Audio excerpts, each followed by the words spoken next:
when the physical abuse was more evident, I was worried. I was worried for her physical safety. I was worried that when he turned, he might accidentally do something that was worse than he ever intended. I heard like a noise, and then the phone dropped, and he said to her, "Oh, you think I hit you? You think I fucking hit you? What if I peel your fucking hair back?"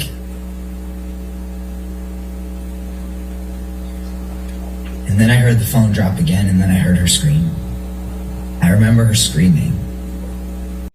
Grabbed Amber by the hair with one hand and was whacking her repeatedly in the face with the other as I was standing there. Travis pulls them apart. I get Amber into mine. I close the doors behind me and lock them. I then hear Johnny's voice shouting, I fucking hate you. I hate you both. You fucking cunts. You fucking whores.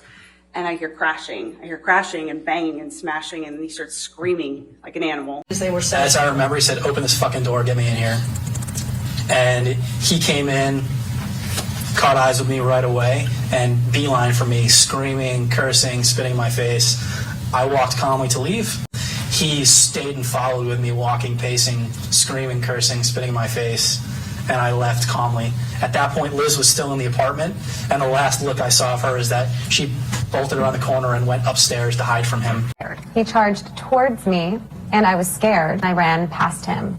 You didn't run past him because he told everyone in that penthouse to get out of his penthouse? I ran past him because he ran into the unit, and it scared the shit out of me because he was wasted and screaming. So that's why I ran out.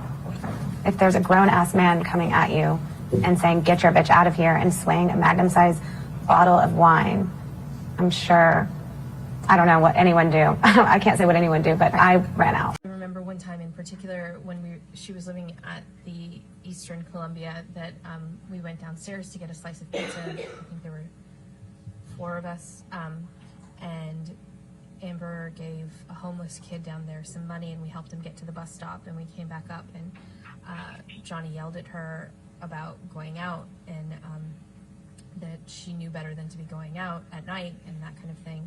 What did the bruise that you saw on Amber look like?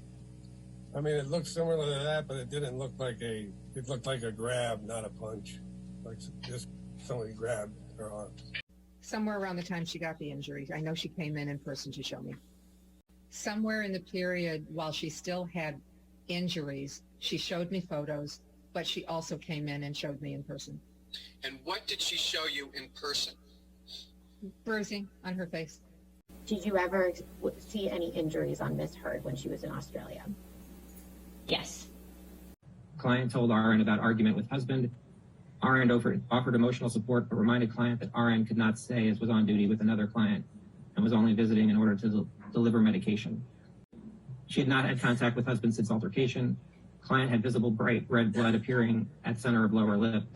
When RN made client aware that she was actively bleeding on her lip, client stated it was from injuries sustained in the, and then it's blank, you see that?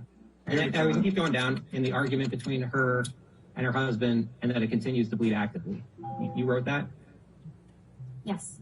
And then you also wrote clients also states that her head is bruised and that she lost clumps of hair. And just did makeup, but just a little heavier where it needed. So we covered, the discoloration, the bruises with a little slightly heavier concealer, one that has a little more of a peach undertone, which I would normally don't use on Amber, but peach do cancel blue.